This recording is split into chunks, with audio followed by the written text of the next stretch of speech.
সাইডেই পাইপিংটা দেবো, তাই জন্য দু সাইডেই আমি ফার্স্টেই কাপড়টা এঁকে দিচ্ছি।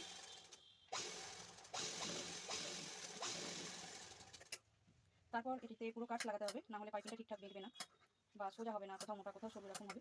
তাই পুরোটাতে আমাকে সর্বপ্রথম কাজ লাগিয়ে নিতে হবে। এরপরে পাইপিংয়ের এই কটের দড়িটা এখানে এঁকে দিতে হবে।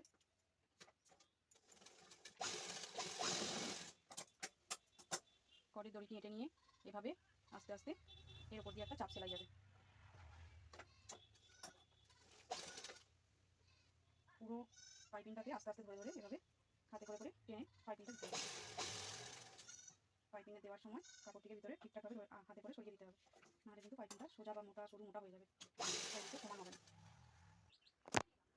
দেখুন খুব সুন্দরভাবে পাইপিংটি তৈরি হয়ে গেছে, কোথাও সরু কোথাও মোটা নয়, একদম স্ট্রেট সুন্দর লাইনটা হয়েছে। এভাবে পাইপিং দিলে খুব সুন্দরভাবে পাইপিংটা দেওয়া যায়।